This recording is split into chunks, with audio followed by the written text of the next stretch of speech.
فلسطین کی آزادی کا مشن، یہودیوں کو قدم قدم پر دھول چٹانے والا، اکیلا ہی عالم کفر سے ٹکرانے کا حوصلہ رکھنے والا، پاک دھرتی کا ایک عظیم مجاہد، کفر پر لاوے کی طرح برسنے والے اس مجاہد کی طویل داستان سننے کے لیے چینل کو سبسکرائب کیجئے اور ویڈیو کو لائک کیجئے۔ پھر ہمیں ہیلی کاپٹر کی منحوس آواز سنائی دی۔ وہ آواز ہمارے بائیں جانب سے آ رہی تھی۔ میں نے ظاہر سے کہا، ذرا دیکھو تو صحیح ہیلی کاپٹر کہاں ہے۔ ٹھیک ہے، میں دیکھ کر آتا ہوں، ظاہر نے کہا اور دوسری طرف رینگ گیا۔ ظاہر کے جانے کے بعد میں نے دوبارہ ہراول دستے کی طرف دیکھا۔ وہ بلندی پر پہنچ چکے تھے اور ان میں سے ایک شخص وائرلیس کا ایریل درست کر رہا تھا۔ پھر اس نے رپورٹ پیش کرنا شروع کر دی۔ میں نے نیچے والی پارٹی کے لوگوں کو پیغام وصول کرتے دیکھا۔ مکمل رپورٹ دینے کے بعد ہراول دستے کے ارکان اطمینان سے بیٹھ گئے۔ انہوں نے سگریٹیں سلگا لی تھی اور خوش گپیاں شروع کر دی تھی۔ 10 منٹ گزر گئے۔ پھر میں نے نیچے موجود پارٹی کے لوگوں کو کھڑے ہوتے دیکھا۔ یقیناً انہیں روانگی کا حکم مل گیا تھا۔ پھر وہ سب چلتے ہوئے نظروں سے اوجھل ہو گئے۔ میں ان کے دوبارہ نمودار ہونے کا منتظر تھا۔ میں جانتا تھا کہ وہ کس طرف کا رخ کریں گے، اس لیے کہ جس طرف وہ رخ کرتے ہراول دستہ بھی اسی سمت میں جاتا، اور چونکہ ہراول دستہ اور ہم دونوں پہاڑ کی چوٹی پر تھے اس لیے ہمارے درمیان تصادم کا خدشہ تھا۔ کچھ دیر بعد ظاہر واپس آ گیا۔ ہیلی کاپٹر ہمیں پہاڑ کے سامنے والے حصے میں تلاش کر رہا ہے، اس نے بتایا، اور وہ بائیں سمت ہم سے بہت فاصلے پر ہے۔ ٹھیک ہے، میں نے مطمئن انداز میں کہا۔ اس کے علاوہ بھی کچھ اور افراد نظر آئے؟ ہاں، پہاڑ کی 2/3 بلندی پر بہت سے مزید افراد نظر آ رہے تھے جو یہاں سے نظر نہیں آ رہے۔ مجھے اندازہ تھا کہ اور لوگ بھی ہوں گے۔ تمہارا کیا اندازہ ہے ان کی تعداد کیا رہی ہوگی؟ وہ درجنوں افراد ہیں۔ میرا خیال ہے ان کی تعداد 200 تک بھی ہو سکتی ہے۔ اس کا مطلب ہے اولیو ہاورڈ نے ہاروت رابیل کی ساری قوت ہماری تلاش میں جھونک دی ہے۔ ہاروت رابیل کی قوت؟ ظاہر نے حیرت سے کہا۔ ہاں، کچھ تو افرادی قوت اور کچھ اس کی دولت۔ میں نے کہا، ظاہر ہے ہاروت رابیل نے ہمارے ہاتھوں بدترین ہزیمت اٹھائی ہے۔ اب وہ ہر قیمت پر ہم سے انتقام لینے کے در پہ ہے۔ دوسری طرف اولیو ہاورڈ میرے ہاتھوں کئی بار کا شکست خوردہ ہے۔ یہ دونوں دشمن مل کر ہمارا کیما کر دیں گے۔ اوہ، وہ دیکھیے جناب، ظاہر نے نشیب کی طرف اشارہ کیا، جہاں نیچے والی پارٹی کے لوگ ایک قطار میں پہاڑ کے دامن میں نمودار ہونا شروع ہو گئے تھے۔ اگر وہ سیدھے اوپر آئے تو ٹھیک اسی مقام پر پہنچیں گے جہاں ہم موجود ہیں، لیکن وہ سیدھے نہیں آئیں گے، دائیں یا بائیں جانب جائیں گے۔ سوال یہ ہے کہ وہ کون سی سمت کا رخ کریں گے۔ ظاہر میری بات سن کر خاموش رہا۔ یکے بعد دیگرے 20 افراد نمودار ہوئے، اور جب ان کا کمانڈر مطمئن ہو گیا تو اس نے ہاتھ اٹھا کر اشارہ کیا اور تمام افراد رک گئے۔ اس پارٹی میں تو اور لوگ بھی تھے۔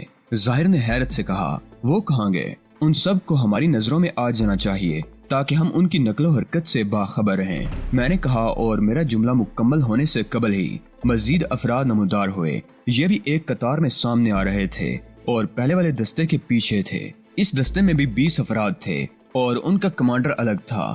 ہمیں بڑے منظم طریقے سے تلاش کیا جا رہا ہے جناب، آپ دیکھ رہے ہیں؟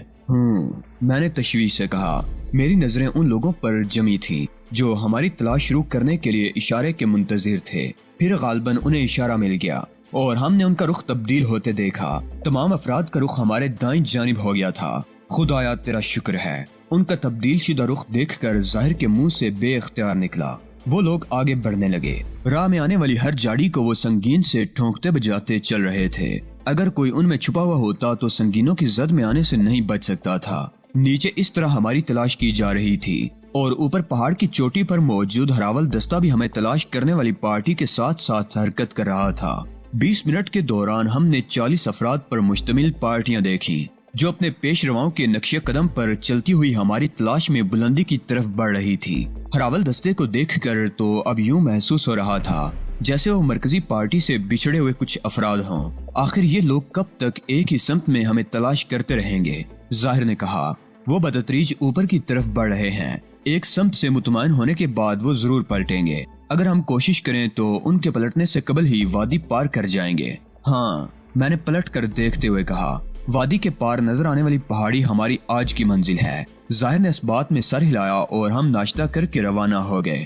ہمارے جسم خراشوں سے پر تھے، کپڑوں کا حلیہ بگڑ چکا تھا اور ہم دونوں کے شیو بڑھ چکے تھے۔ اس حلیہ میں اگر ہم کسی شہر کی سمت نکل جاتے تو ہر دیکھنے والا ہمیں فقیر سمجھتا۔ ناشتہ کرنے کے دوران میری نظر ظاہر کے ہاتھوں پر پڑی تھی۔ اس کے دونوں ہاتھوں کی انگلیوں کے ناخن میں سے ایک بھی سلامت نہیں رہا تھا۔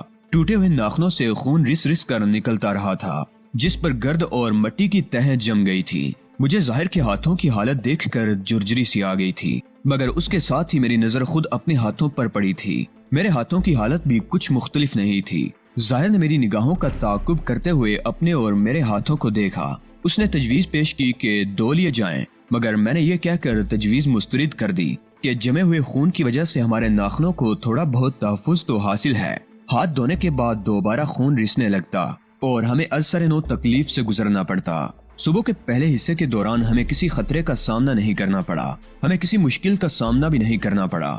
گزشتہ 3 دن کا سفر بڑا پرصحبت رہا تھا، اس لحاظ سے یہ سہل ترین سفر تھا۔ صبح 10 بجے کے قریب ہمیں ہنگامی طور پر چھپنا پڑا۔ ہم نے کسی قسم کی آواز سنی تھی۔ چھپنے کے بعد ہم نے دور دور تک کا جائزہ لیا، مگر دشمن دور دور تک کہیں نظر نہیں آ رہا تھا۔ یہ کیسی آواز تھی جناب؟ ظاہر نے پوچھا۔ میرا خیال ہے وہ کسی جانور کی آواز تھی، میں نے سوچ میں ڈوبے ہوئے لہجے میں کہا، مگر جو کچھ میں کہہ رہا تھا خود مجھے بھی اس پر یقین نہیں تھا، لیکن اس کے علاوہ اور کوئی امکان بھی تو نہیں تھا۔ یہ الگ بات ہے کہ نہ تو ہم اس آواز کی شناخت کر سکے تھے اور نہ ہی ہمیں نزدیک و دور کسی جانور کے گزرنے کے آثار دکھائی دیے تھے۔ دوپہر تک ہم آدھی وادی عبور کر چکے تھے، گویا ہم نے اپنی آج کی منزل کی طرف آدھا سفر طے کر لیا تھا، اور یہ ایک خوشائن بات تھی کہ بغیر کسی خطرے سے دوچار ہوئے ہم نے اتنا سفر طے کر لیا تھا۔ ابھی میں یہی سوچ رہا تھا کہ دفعتاً ظاہر رک گیا۔ کیا بات ہے ظاہر؟ میں نے پلٹ کر پوچھا۔ تم رک کیوں گئے؟ ظاہر کی نظریں پہاڑی پر جمی ہوئی تھیں۔ پہاڑی پر نقل و حرکت نظر آ رہی ہے جناب۔ میں تیزی سے پہاڑی کی طرف مڑا اور مجھے فوراً ہی پہاڑی کی چوٹی کے نزدیک چھوٹے چھوٹے متحرک ڈبے نظر آ گئے۔ فاصلہ زیادہ ہونے کی وجہ سے وہ لوگ چھوٹے چھوٹے ڈبوں کی صورت میں نظر آ رہے تھے۔ میں نے بہت تیزی سے حرکت کی اور ایک ٹیلے کی آڑ لے لی۔ ظاہر نے بھی میری تقلید کی تھی۔ ہم پوری طرح گر گئے ہیں جناب، ظاہر نے کہا۔ ہاں، میں نے اس بات میں سر ہلایا۔ ہمیں دونوں اطراف سے گھیر لیا گیا ہے۔ اب ہم کیا کریں گے جناب؟ ہم سفر جاری رکھیں گے ظاہر، اس کے سوا ہمارے پاس اور کوئی راستہ ہے ہی نہیں، لیکن ہم کس سمت میں سفر کریں گے؟ ظاہر پریشانی سے بولا۔ دونوں طرف سے تو ہمیں گھیرا جا چکا ہے، ہم سیدھے آگے بڑھیں گے، اس لیے کہ عقب سے آنے والی پارٹی کے لوگ پہاڑ کی چوٹی پر پہنچنے ہی والے ہوں گے۔ ٹھیک ہے جناب، ظاہر نے کہا۔ اس ناہموار وادی میں چھپنے کی بہت جگہ ہیں، ہم چھپتے چھپاتے آگے بڑھتے رہیں گے۔ اگلے گھنٹے کے دوران ہمارا سفر جاری رہا۔ حسب سابق میں آگے تھا اور ظاہر میرے عقب میں چل رہا تھا۔ ہر گزرتے ہوئے لمحے کے ساتھ ہم پہاڑی سے نزدیک تر ہوتے جا رہے تھے، لیکن اب ہم پہلے جیسی تیزی سے آگے نہیں بڑھ پا رہے تھے۔ ہر لہجہ ہمیں دیکھ لیے جانے کا دڑکا لگا ہوا تھا۔ بار بار ہمیں یوں لگتا جیسے ہمیں دیکھ لیا گیا ہے اور ہم کسی جگہ چھپ جاتے، مگر یہ غنیمت تھا کہ ہم محفوظ رہے اور کسی کی نظروں میں نہیں آئے، لیکن دشمن مستقل ہماری نظروں میں تھا۔ یہی وجہ تھی کہ جب بھی ہم کسی کھلی جگہ سے گزرتے تو رینگتے ہوئے گزرتے تھے۔ پھر وہ لوگ پہاڑ سے نیچے اتر آئے۔ پہاڑ کے دامن میں وہ ایک قطار کی صورت میں کھڑے ہو گئے تھے۔ ہم ان کی آوازیں نہیں سن سکتے تھے، لیکن میرا اندازہ تھا کہ ان کا کمانڈر انہیں ہدایات دے رہا تھا۔ اس کے ذرا ہی دیر بعد وہ وادی میں پھیل کر آگے بڑھنے لگے۔ اپنی سنگین لگی بندوقوں سے وہ ہر جھاڑی کو کھنگال رہے تھے، مگر وہ تو صرف ایک ٹولی تھی جو پہاڑی سے نیچے اتری تھی۔ ان سے کچھ پیچھے ایک اور ٹولی پہاڑی کے دامن تک پہنچنے والی تھی اور اس کے بھی پیچھے ایک تیسری ٹولی تھی۔ یہ بات صاف ظاہر تھی کہ وادی میں پہنچنے کے بعد وہ بھی وہی کرتے جو پہلی ٹولی والے کر رہے تھے۔ اس قدر باریک بینی سے کی جانے والی تلاش سے ہم بچ کیسے سکیں گے؟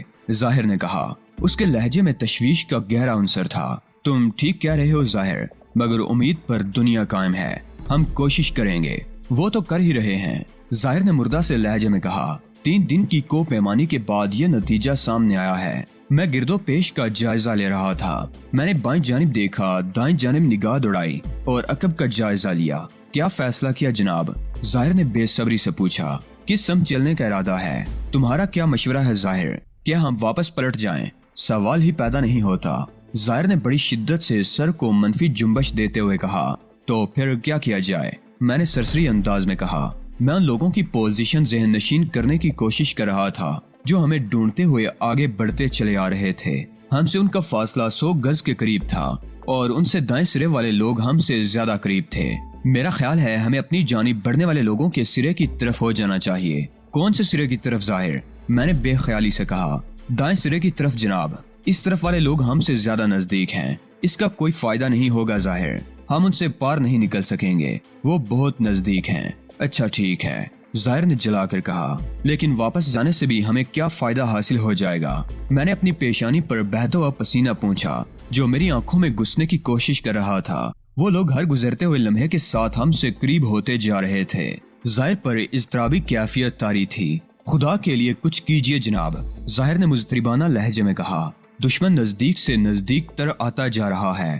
ظاہر ٹھیک کہہ رہا تھا، دشمن کا گھیرا تنگ ہوتا جا رہا تھا اور اس کے ساتھ ساتھ ہمارے بچنے کے امکانات معدوم ہوتے چلے جا رہے تھے۔ اسی مناسبت سے ظاہر کے اعصاب بھی جواب دیتے جا رہے تھے۔ ایک بات بتاؤ ظاہر، میں نے پرسکون لہجے میں کہا، اگر ہم دائیں جانب سے نہ نکل سکے تو کیا ہوگا؟ ظاہر نے مجھے یوں دیکھا جیسے اسے میری دماغی صحت پر شبہ ہو۔ ہم کہیں چھپ جائیں گے جناب اور دعا کرتے رہیں گے کہ ان کی زد میں آنے سے بچ جائیں۔ میں نے اس بات میں سر ہلایا۔ میں نے بھی یہی سوچا ہے ظاہر، میں نے مغموم لہجے میں کہا۔ اب تو بس یہی ایک صورت رہ گئی ہے۔ میں بہت افسردہ تھا۔ اتنی بے بسی اور بے کسی کا تو میں نے کبھی تصور بھی نہیں کیا تھا۔ میرا جی تو چاہتا تھا کہ ان لوگوں سے بڑھ جاؤں، لیکن میں اس بات سے بھی بخوبی واقف تھا کہ ان سے بڑھنے کے بعد ہم دونوں کی زندگیوں کے امکانات بالکل ہی ختم ہو جائیں گے، اور ہماری زندگیاں اتنی بے وقت ہرگز نہیں تھیں کہ انہیں یوں ضائع کر دیا جاتا۔ وہ پہاڑی سلسلہ ہمارے پیروں کی زنجیر بن کر رہ گیا تھا۔ وہاں تیزی سے سفر کرنا ممکن نہیں تھا اور دشمن کی تعداد اتنی زیادہ تھی کہ ہم دونوں مل کر بھی ان سب کو ختم نہیں کر سکتے تھے۔ مجھے یوں محسوس ہو رہا تھا جیسے بیک وقت پورے امریکہ کے بدماش اولیو ہاورڈ کے ساتھ مل کر ہمارے خلاف صف آرا ہو گئے ہوں، لیکن ہمیں کسی نہ کسی جانب تو حرکت کرنی چاہیے جناب، ظاہر نے کہا۔ مجھے معلوم ہے ظاہر، میں نے کہا اور زمین سے کچھ اور چپک گیا۔ سمجھ میں نہیں آتا کہ آپ نے کیا سوچ رکھا ہے۔ ظاہر کے لہجے میں ہذیانی کیفیت تھی۔ یہ بڑی بے یقینی کا وقت ہے ظاہر، میں اپنے بارے میں ہی کچھ یقین سے نہیں کہہ سکتا، لہٰذا تم خود کو بچانے کے لیے جو چاہو کرو۔ کیا آپ سنجیدگی سے کہہ رہے ہیں؟ ظاہر نے حیران ہو کر پوچھا۔ چاہو تو میرے ساتھ رہو، چاہو تو جس جگہ کو زیادہ محفوظ سمجھو ادھر نکل جاؤ۔ اگر دونوں کی قسمت نے وفا نہ کی تو شاید کسی ایک ہی کر جائے۔ اگر ہم میں سے ایک مشکل میں گرفتار ہو گیا تو دوسرے کا آسرا تو رہے گا۔ ساتھ رہنے میں یا دونوں مارے جائیں گے یا دونوں بچ جائیں گے۔ ٹھیک ہے جناب، میں تو چلا، ظاہر نے کہا اور رینگتا ہوا ایک جانب بڑھ گیا۔ مجھے معلوم تھا وہ زیادہ دور نہیں جا سکے گا، اتنا وقت ہی نہیں تھا۔ میں ظاہر پر نگاہ رکھے ہوئے تھا۔ کچھ دور جانے کے بعد وہ جھاڑیوں کے ایک گھنے جھنڈ میں رینگ گیا۔ مجھے اطمینان ہو گیا کہ اب ظاہر کو آسانی سے تلاش نہیں کیا جا سکے گا، چنانچہ میں نے بھی ایک نزدیکی جھاڑی کا رخ کیا۔ جن جھاڑیوں میں میں گھسا تھا وہ بھی بہت گھنی تھی اور مجھے سوٹ کے سمیت پناہ دے سکتی تھی۔ میں جھاڑی کے اندر جتنی دور تک ممکن ہو سکا رینگ گیا۔ وہ لوگ ہمیں تلاش کرتے ہوئے اتنے قریب آ گئے تھے کہ میں انہیں دیکھ سکتا تھا۔ کبھی کبھار کسی کے بات کرنے کی آواز بھی آ جاتی تھی اور اس کے بعد پھر خاموشی چھا جاتی تھی۔ کبھی بیک وقت کئی افراد نظر آنے لگتے تھے اور کبھی ایک بھی فرد نہیں دکھائی دیتا تھا۔ میں سانس روک کے جھاڑی میں ڈوب کر رہا۔